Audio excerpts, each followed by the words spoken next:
Can you gain muscle in your 40s? And of course the answer is yes. Yes, you can definitely gain muscle in your 40s. But you know, it is a little different now when you kind of reach your 40s than it was in your 20s. In your 20s, you remember you being able to wake up, eat a pizza, go to bed, do everything normal and wake up and you probably still look pretty good. But all of a sudden you start getting into your later 30s and you hit your 40s and it's like the body hits a self-destruct button.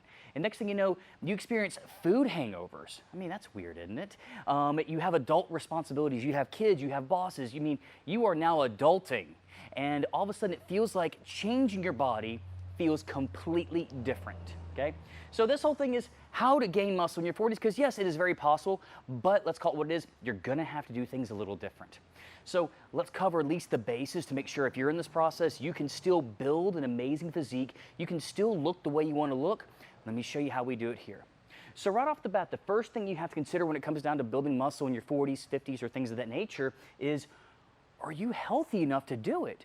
Now this may sound strange because, hey, going to work out, I should be plenty fine to gain muscle and things of that nature.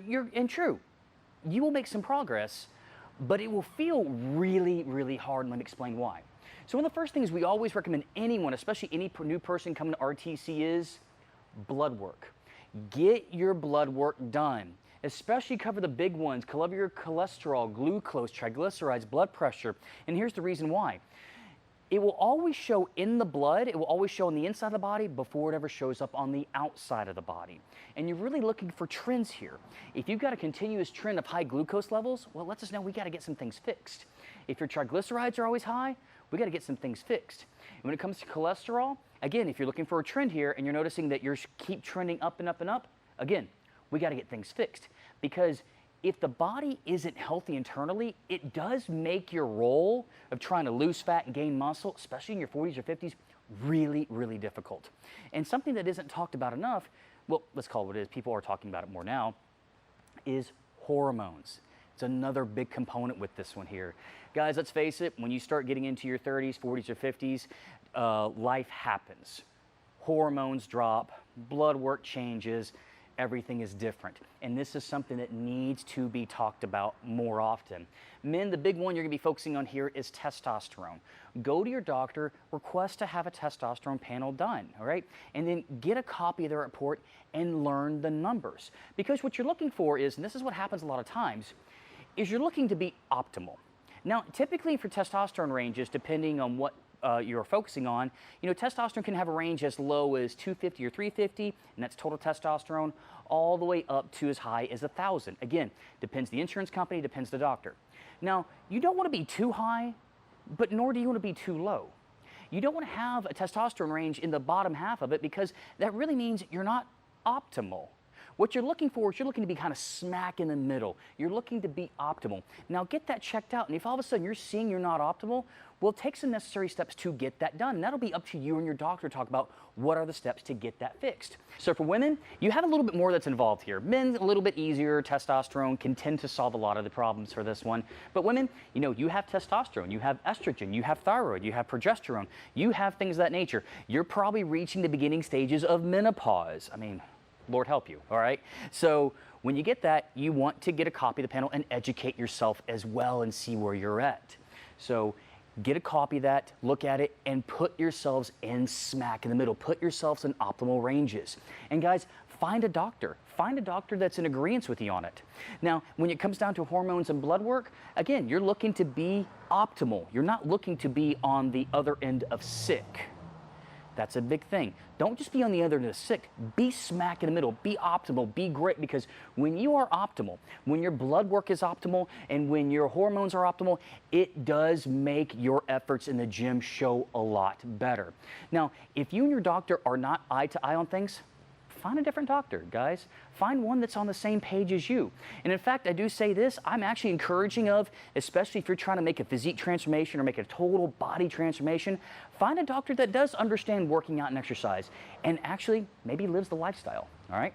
Everyone's big question is the workouts. What kind of workouts do I need to do to gain muscle, especially in the 40s? And I'm here to tell you, it's really not much different than in your 20s or 30s. It really isn't. The science is the same, but you have to be just a little more tactical about it, but not by much. Basically, at this point in time, with age, ideally should come with wisdom, so let's be a little smarter on how we do this. So first things first is pick a goal. All right, so when it comes down to gaining muscle, you got two things you can do. Are you looking to be body part specific? Such as if for guys, you're looking to bring out your bigger chest, bigger arms. Women, are you wanting better legs, better glutes, things of that nature.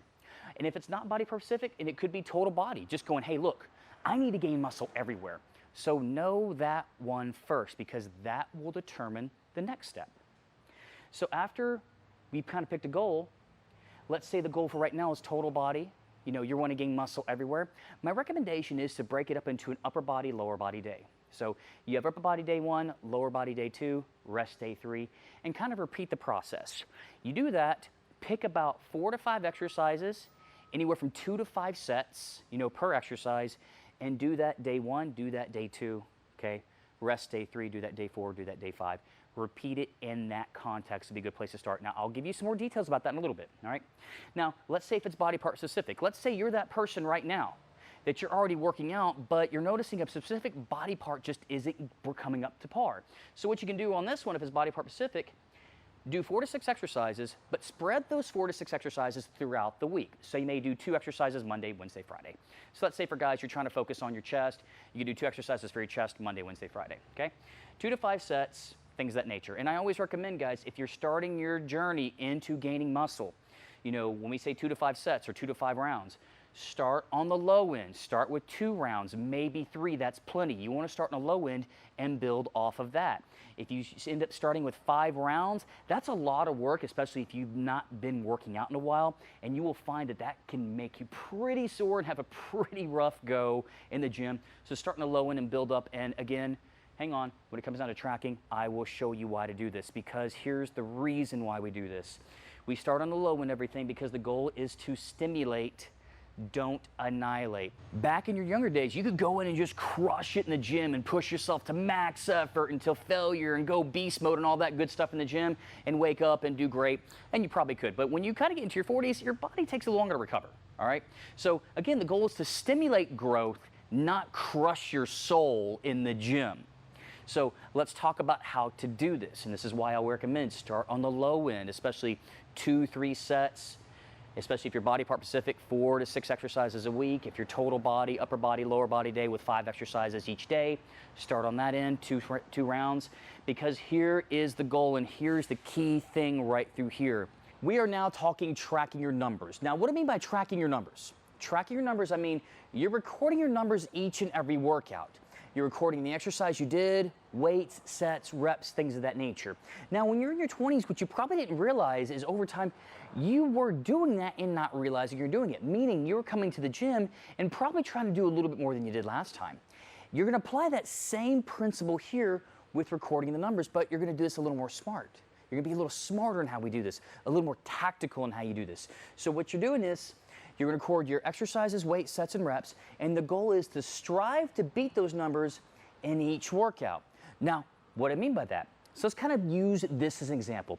Let's use bench presses as an example. It's a common exercise a lot of people know about. So let's say your thing is you did 2 sets of 10 reps with 100 pounds. Okay, the next time bench press pops up, what you want to do is you want to do maybe 2 sets of 11 reps at 100 pounds, or 3 sets of 10 at 100 pounds, or 2 sets of 10 at 110 pounds. Doesn't matter which one you choose, but pick one and strive to beat it. So you're going to do that each and every workout. Find a way to beat that number. Now, if you remember when I was talking about start on the lower end, I would always recommend starting with about 2 sets, and because you can build off sets pretty quickly, but if you started off with 4 or 5 rounds in the very beginning, that means you got a lot of reps and a lot of weight coming up, and that can be pretty hard on the body. So it's always a little better to play on the conservative end. Again, stimulate, don't annihilate, and then build your way from there. So pick your exercises, start with 2 or 3 sets, build off of that, and you're gonna do this for 4 to 6 weeks, 4 to 6 weeks. That typically means you'll probably do that exercise and make progress for 4 to 6 times before you have to change the exercise. Now, what ends up happening with a lot of individuals is they go in actually the opposite direction. What they end up doing is instead of progressing in weight, sets, and reps, they actually change the exercise too frequently. And when you do that, you gotta be careful, because when you do that, true, you know, you get the whole concept of muscle confusion, but what you'll notice is you're not really making good forward progress. You're not overloading the body, and that's what you have to do. This is what we call progressive overload. Over the course of time, you're forcing the body to do more than it did last time, and when you do that, you will notice the muscle is going to develop. It's going to get stronger, more pronounced. It's going to look better. So I always recommend try to do this for at least 4 weeks. 6 weeks tends to be like the long end for it. Do this for about 4 to 6 weeks. Then after that, what you're gonna do is you're going to change the exercises. Now let's talk about everyone's favorite part, nutrition. All right, so when it comes to nutrition, what is it that you need to eat to gain muscle? Because as we know, you're gonna have to eat more food, but of course you can't just eat any random crap. You don't wanna do that, all right? You know, what you eat in private, you wear in public. That saying goes true, especially when it comes down to getting lean, gaining muscle, things like that. So the goal is when you're trying to gain muscle in your 40s, you actually, contrary to what you think, you're gonna need to eat more food. But we're not just talking about any kind of food. You're gonna be eating good nutrient-dense food. Nutrient-dense foods meaning proteins, carbs, fats, the good stuff, not your Snickers bars, not Pop-Tarts, not Oreos. You know, while that may get you bigger, that gets the wrong muscle, like the table muscle, aka your stomach, that gets that bigger, that doesn't grow the muscles. Eating good lean protein, eating good carbs for fuel, good fats, that is where your muscle is gonna grow. So I recommend increasing your calories by anywhere from about 250 to 500 and start there. And then I'll show you how to track your progress in a little bit. So if you tend to be on the smaller end of the spectrum, say you're under 150 pounds, you're trying to gain good quality muscle, about a 250 calorie increase is plenty. But let's say you're on the larger end of the system. Let's say you're, 200, 250, 300 pounds, then 500 calories or even more can be a good increase. And I mean increasing it by, let's say if you're used to eating 2,000 calories a day, then you're eating 2,500 a day until you have to make changes. I don't mean adding 500 calories per day. That'd be crazy, all right? So you're increasing your calories by about 250 to 500 calories per day, and you're gonna primarily do this, probably in the very beginning, in the forms of protein. Protein will be the most common one that you will probably use. Now, for a good rule of thumb, we're talking about 0.8 to 1 gram of protein per pound of body weight. Now, what about if you have a lot of body fat to lose? All right, you might want to go more into a fat loss style things and not really worry about this yet. You can still eat and still follow good nutrition practices. This is really geared to, hey, I'm within maybe 10 to 15 pounds of a good, lean, healthy weight. I'm just concerned about adding weight right now, okay? 0.8 to 1 gram per pound of body weight. Now, right off the bat, focus on lean protein. You can do fattier proteins of sorts, such as your fattier cuts of meat, but make sure that you're getting your blood work checked on a frequent basis, because if you're noticing cholesterol is taking a negative trend and it's having a negative impact on your body, that might have something you have to address, and only really you and your doctor are gonna know what the best option is on that one. So we're gonna increase it, lean protein, 0.8 to 1 gram per pound of body weight. I know that seems like a lot, but also remember guys, protein is used for more than just muscle. Protein is basically amino acids. And amino acids are the foundation for a lot of the things that we use in the body. Protein is used for more than just muscle. We use protein for gut health, immune system health, bone health, things of that nature. Amino acids really are used for a ton in the body. So it's more than just muscle. We're talking about overall health and body function here. So now what about people that don't want to do, animal protein? That's perfectly fine. You're gonna do plant-based protein in that case. Perfectly fine. But one thing I will say this, make sure it is a complete protein, meaning it contains all the necessary amino acids that the body needs to utilize for health purposes and for muscle building purposes. If you ever want a list of what complete proteins look like, look up plant-based proteins and look up complete plant-based proteins. You can Google that and you can get a list of foods that pair well together to make a complete protein. Now, what about for people that are worried about, hey, will protein, too high levels of protein make me sick? Again, talk to you and your doctor. It depends on autoimmune conditions, a lot of other physiological factors, and it can also depend on, do you have certain conditions that do require you to be on the lower spectrum? Again, only you and your doctor, and only you really know that at that point in time. So we already talked about plant protein, making sure it's complete protein. Now, what about carbs? Are carbs good, bad, things of this nature? If you are trying to gain muscle, you need carbs, okay? You will need carbs. Carbs are gonna be the gas in the gas tank. This is what's gonna allow you to have those great workouts. And let's be honest, guys, to gain muscle, You have to have good workouts. So you have to have amazing workouts. And the only way, and one of the best ways to have amazing workouts is you are going to need some carbs. Carbs will help you have better workouts. The more better workouts you have, the more muscle you end up growing as long as you follow good nutrition rules in this one, okay? So I always recommend carbs before and after a workout. Okay, when it comes down to carbs before the workout, the soonest I recommend is about 90 minutes before a workout. If you start consuming carbs, let's say 30 minutes before a workout, it probably hasn't had enough time to digest and get into your bloodstream before you can actually use it. And then lo and behold, you might end up running sick. So 90 minutes is the soonest that I recommend having a good source of carbs before the workout. But also after you work out, make sure you have carbs after the workout as well. You just depleted your gas tank, let's refill it back up. Now, what about those 5 a.m. peeps? You are that person, okay, that gets up at 4:30 in the morning, and the thought of eating 90 minutes before your 5 a.m. workout seems completely out of the question, all right? So for you, just make sure your dinner beforehand has carbs. You'll have it in your system. Start there. That'll be a good place to be as of right now, all right? Now, I would also recommend having protein or good nutrient foods throughout the day. When you start getting into the point you're consuming a lot of calories, I find especially women, when you start getting over the 1,800 calorie, 2,000, 2,200 calorie a day marker, you know, trying to only consume it in 2 or 3 meals, it's a lot for the body to digest. You're probably feeling puffy, bloated, and full. So break it up in possibly 4 meals. 400 or 500 calorie meals will be a little better for you. Guys, when you start cracking into the realms of 3,000, 4,000, even 5,000 calories, yes, we have members here that will do 5,000 plus calorie days to grow the amount of muscle they want to grow.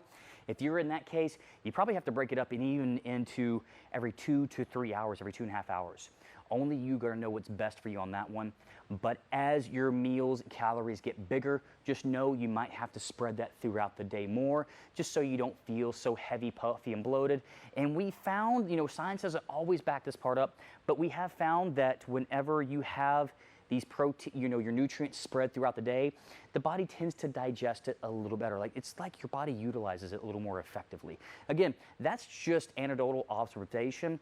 You do what feels right to you on that one. All right, this is the one that you right here, if you are in your 40s, that you need to focus on right now, which is recovery. That's the one that you need to focus on as of now, is because the goal is to get better in a workout. The goal isn't to always get beat up, because if you can't recover from your last workout, it doesn't really matter. You're not going to grow. You're not going to get that muscle that you want. So here are the things you need to focus on when it comes down to recovery. 3 big ones right through here. The first one is sleep. Are you getting adequate sleep? Now, people say about 7 to 8 hours is the average, but I'm gonna just say it like it is, guys. If you are in your 30s and 40s, you're probably not hitting a solid 8 hours every night, all right? You got things on your mind. You can't turn the brain off when you go to bed, things of that nature. Or you gotta get up early. You know, you've got adult responsibilities. So think of it this way. Don't look at sleep as one long monolithic event, meaning that you have to sleep for a solid 8 hours or you're kind of screwed in that department. No, don't look at it that way. Instead, take sleep and look at it more as like a week-long event. Here's what I mean by that one. So let's say the goal is to average about 7 to 8 hours a night. Let's say on Monday you get a good solid 8 hours, but on Tuesday you only get a solid 5 hours of sleep. Well, Wednesday, let's see if you can make it up. Or on Tuesday, let's see if you can take an hour-long nap. Or maybe Wednesday, again, you sleep a couple of extra hours and try to schedule it to where you're averaging 8 hours a day throughout the week. Some days will be more, some days will be less. Science has shown that you don't really have to hit it all in one shot.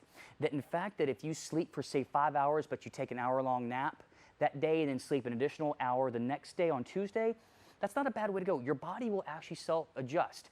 And it's also another reason that, hey, on the weekends, sleep in on the weekends. Allow yourself to take a nap on the weekends. Those days off, take advantage of that. So try to get, you know, at least averaging 8 hours of sleep throughout the week, but don't think you have to do it every single day. Guys, because let's be honest, for a lot of people, that is pretty hard to do. All right, let's talk about nutrients. I'm not gonna spend too much time on this one because, of course, we just hammered its own section in over here. But nutrients, here's one thing I will tell you that we didn't cover in this part, is that food, or really the quality of food, matters here. Food quality matters. All right, you want to avoid foods that cause inflammation. Inflammation meaning it makes you feel puffy, makes you feel bloated. Like after you eat, you feel like you gotta take a nap, things like that, where all of a sudden your stomach is just, it's distending out like this. You know, when you feel things like that, that's basically your body's way of saying, hey, I didn't like that. Think of it this way. There are certain foods you eat that you know, you feel satisfied. You feel full, but you know what? You don't feel like crap. You've got energy, you're good to go. That's good, your body likes that. And there's other foods that for whatever reason, you look like you have a food baby going on. You're feeling bloated, you're feeling puffy, you're feeling gassy. The gas is so bad, the dog leaves the room kind of thing. Right? That's not always a good thing, guys. You're not looking to, you know, you're not looking for things of that nature. If food makes you feel worse, if you're waking up the next day, and next thing you know, you're noticing your rings are real tight, it looks like you're holding a lot of water, you look a little puffy, that's your body's way of saying, hey, something I'm eating is basically, in a nutshell, pissing me off. Stop it. Pay attention to that. If you're eating a food and you don't feel good afterwards, stop it. That's your body's way of saying, I don't want it anymore, and substitute it for something else. And that will make a big difference in how you feel, which will allow you to have better workouts and make better progress. Avoid those foods that make you feel like crap. And you're going to find a lot of those cases are, it could be, you know, it could be foods such as grains, dairy. Those are the most common ones we find for a lot of people, but for some people they do well with it. We've seen some people do well on nuts, others don't. We've seen some do good on certain vegetables, others don't. Truth be told, there really isn't a universal answer for everyone, all right? Find what feels best to you. Kind of keep a food log, keep a food journal, because I do encourage a lot of people here, if you're especially trying to make a particular fitness goal, to track. But also track, if you're doing that, track how you feel. And if you're noticing that after you eat bread, you just swell and bloat, well, take bread out, substitute it for something else, and see how you feel. I can actually personally say for me that brown rice does not work with me. I know people say brown rice is incredibly healthy, and indeed it is, but for me, does not work well. But I know why that is. That is a conversation for a different day. So one more time, quality of food matters. Make sure you find the foods that your body does well with. All right, last, stress. All right. We live in a stressful world right now. Let's call it what it is. Being an adult is stressful. Being a parent is stressful. Being a spouse can sometimes be stressful, all right? You know, working stressful, career stressful. There is constant day-to-day stress. So you do need a way to kind of essentially blow off the steam, all right? You need a way to take and kind of dump that stress out. Look at it like this. You've got this bucket and it's being filled up with stress. And if that bucket overfills, it overflows into other areas of your life. Not only does it overflow probably into family, relationship, things of that nature, and you don't want to take out stressful events from your family, but it can overflow into your body, which makes recovering from workouts much harder and much longer. So what I'm looking for this one is you want to find things that help you blow off steam. That very well could be a workout. That could be going out for a walk. That could be woodworking. That could be mowing a yard, walking a dog, talking to a good friend, hanging out with people. Doesn't matter. Find a way that allows this active side of your brain just to shut off and breathe, and then just allow you to kind of maybe veg out, blow off steam, and just essentially take that stress bucket you have and dump it out. Everyone's different. Find what works for you. Good ways to also do this is practice forms of self-care. What do I mean by self-care? Well, sleep. You know, take care of yourself, guys. Go to sleep on a frequent basis. Make sure if you can get a massage, and that will help, do that on a frequent basis. Women, if you like facials, go get a facial. But practice forms of self-care. Take care of yourself, guys. Blow off that steam. And when you do, I can assure you that'll make your recovery process so much more. And in fact, to illustrate a point, have you ever looked at yourself when you've had a couple of days of lousy sleep and you had a couple of days of very high stress days? It almost looks like you've aged by a couple of years, just a matter of a couple of days. That's stress, all right? So learn to manage that. That'll make gaining muscle in your 40s so much more productive on this one. Tracking progress. Now, this one, how do you track progress? You really have a couple of different ways. There's 4 big ways to do this. I'm going to show you, start with the one that's probably the most common for some people, and actually the worst to do if you're gaining muscle. All right, number 1, really the scale. All right, so if you're trying to gain quality muscle, the scale's not the best way, but it can be if your scale can read more than just weight. If it has other biometric readers, such as it can read in body fat, it can read in muscle mass, bone density, things of that nature. InBody has a good one. You may hear Bod Pod, DEXA, hydrostatic weighing, things like that. Those are good systems to use because it can get pretty detailed on is your body actually gaining muscle. But let me actually tell you the ways I'm going to recommend if you're going to kind of avoid the scale. Because if you're trying to gain muscle, most likely it means you're trying to change the shape of your body. So my favorite way to do this, and I tell people this all the time, is pictures. Guys, I mean, if you're gaining muscle, you're probably got a reason for this one. Take pictures every single week, especially in the body parts you want to focus on. I know it's hard. I know it can be difficult for people. You don't have to share it for anyone. This can be in the private section of your photos album. Just take pictures on a weekly basis. Because, hey guys, unless you're filtering the pictures are going to lie. Either you grew or you didn't. All right? Another good way is your clothes. Are your clothes fitting better? Are they getting looser in the waist? Are they getting tighter in the arms? You're filling out your jeans a little better and your waist's still small? And if that's the case, that's good. But if you're noticing actually what ends up happening is, hey guys, I'm picking on men on this one, but let's say you're trying to grow your chest and arms and you're noticing it's getting nice and tight through here, which is what you want, but you're also noticing it's starting to stretch it out a little bit more in the stomach. Probably not a bad thing. It means you're probably eating a little too much of the fun stuff and not enough of the good stuff. Women, it could be the same thing for here. Let's say you're noticing that your butt's looking better, glutes are looking better, and everything's fitting great in your thighs and your glutes, but all of a sudden you're noticing that waist is getting a little too tight. Same thing could be happening for you. Now, when you go to gain muscle, it is true that you'll gain a little bit of fat, but if you're noticing your fat gain is outpacing your muscle gain, you need to make some changes and throttle some things back, okay? So that's where it comes down into the clothes. Last one, tape measure. Pretty easy one.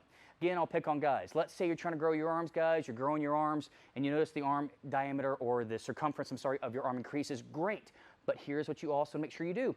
If you're going to do that, measure your stomach as well, because if your stomach is outpacing your arms, you're probably having a little bit too much of the fun stuff, or you're probably pretty bloated at that point in time. Women, the same thing for you. Take measurement of the areas you want to focus on, but then also make sure you keep track of your waist. If your waist is outpacing the other body parts that you want, just be aware of that, and you may have to wrangle some things in. Now, what I just said by there is not gospel, not to be set in stone. This is just a good rule of thumb. If your pants are fitting tighter in ways you don't want them to fit tighter in, pay attention to that, guys. We're talking about gaining muscle over the course of time. We're not talking about doing a big bulk and doing a bulking stage like you see a lot of bodybuilders do. You don't want to do a bulking stage like a bodybuilders. Bodybuilders do this for sport. They operate by a different set of rules. You're not going to try to operate within those set of rules for that one. So, guys, if you focus this and you follow it this way, okay, you get your blood checked on a frequent basis. I actually especially recommend every 3 to 4 months, guys. Every 3 to 4 months. You're getting your blood work checked. You're getting hormones checked, right? You're tracking your workouts. You're striving to beat your numbers each time. You're eating good quality food. You're increasing the calories when you need it. You're taking care to not stress yourself out too much, and you're tracking your progress. If you do all that, I can assure you, you will notice that you will gain good quality muscle. You will notice that the progress is so much more fun, and you will enjoy the results that much better.